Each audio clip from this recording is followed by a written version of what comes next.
ओम श्री साईराम मु श्री कृष्णचंद्र शतपथी। प्रिय दर्शक बंधु मो चैनल को आपण मन स्वागत जनाऊँगी। प्रिय दर्शक बंधु आज जानिबा साप्ताहिक राशिफल 7 एप्रिल रु 13 एप्रिल 2025। यही सप्ताह 5टी राशि एवं मालामाल। यही सप्ताह विभिन्न प्रकार राजयोग सृष्टि होची। सेथि मध्यरु बुधादित्य राजयोग और लक्ष्मीनारायण राजयोग जो केते गुड़े राशि एवं भाग्यवान और मालामाल और अन्य राशि गुड़िक रहिबे सतर्क। मेष राशि ए सप्ताह तुम्हें तुमर कार्यर सफलता पाइबे। आपण निज क्यारियर रे नूतन सुजोग पाइबे। आयर परिमाण वृद्धि हेब। चाकरी क्षेत्र प्रशंसा मिलिब। मन रखतु कौनसी गुरुत्वपूर्ण कार्यटुकु शीघ्र निष्पत्ति नियंतु नहीं। पारिवारिक जीवन में सामान्य मतभेद देखा दे पारे। स्वास्थ्य प्रति सतर्क रुहतु। आपणकर शुभ रंग नाली और भाग्य संख्या 8। वृष राशि ए सप्ताह आपण नूतन आर्थिक सुजोग पाई पारंती। वाणिज्य और व्यवसाय क्षेत्र स्थिर रहिबो। आयर परिमाण सीमित रहिबो। आपणक परिवार सहित समय बितांतु। चाकरी क्षेत्र सतर्क रुहतु। स्वास्थ्य स्थिर रहिबो। प्रेम संपर्क में मध्य रहिबो। आपणकर भाग्य रंग सबुज और आपणकर भाग्य संख्या 7। मिथुन राशि ए सप्ताह आपणकर समय बहुत भल अछि। तुमे तुमर क्यारियर रे भल प्रदर्शन करिवो। तुमर कठिन परिश्रम जोगु सब क्षेत्र उन्नति करिवो। आपण परिवार और जीवन साथी सहित भल संपर्क रहिबो। आयर परिमाण वृद्धि हेब। चाकरी क्षेत्र प्रमोशन जोग अछि। आपण जने घनिष्ठ बंधुकठारु सहायता पाइबे। आपणकर भाग्य रंग हलदिया और भाग्य संख्या 6।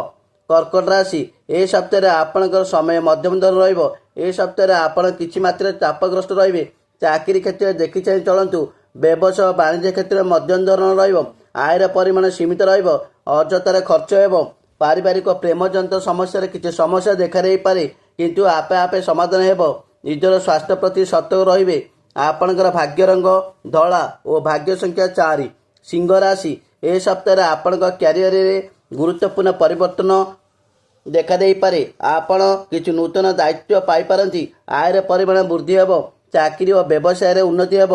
आपणकर जीवन साथी सहित संपर्क मधुर हेब। आपणकर स्वास्थ्य परिवार स्वास्थ्य प्रति बहुत भल रहिबो और मानसिक शांति भल रहिबो। आपणकर शुभ रंग सुवर्ण सुनेली और भाग्य संख्या 9। कन्या राशि ए सप्ताह तुमे तुम कार्य सफलता और लाभ पाइबे। व्यवसाय वाणिज्य लाभवान हेबे।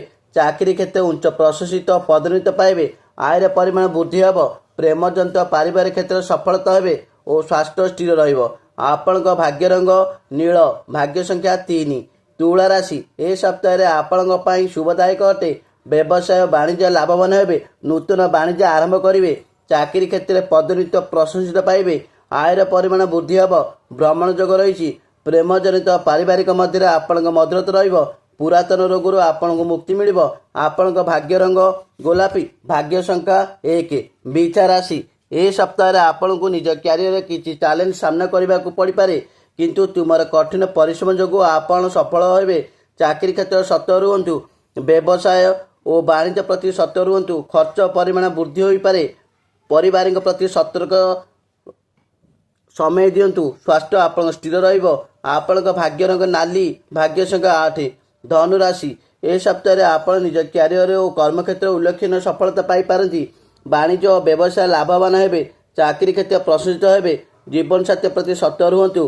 पारिवारिक प्रति समय दियंतु। आपणक स्वास्थ्य स्थिर रहिबो।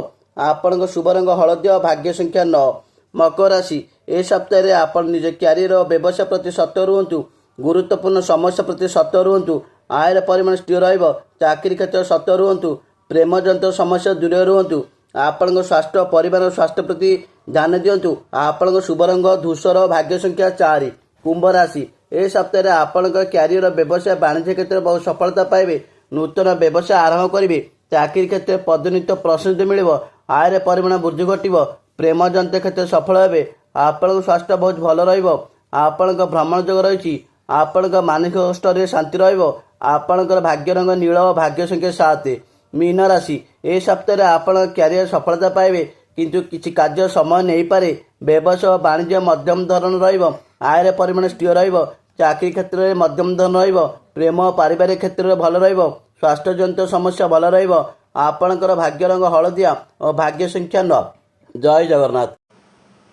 प्रिय दर्शक बंधु जदि मो भिडटी आपण मानक भल लगुए तेबे भिडियो रे लाइक देबे कमेंट करेंगे और भिडियो को शेयर करदेवे आउ चैनल को सब्सक्राइब करने को भूलिए नहीं। जय जगन्नाथ।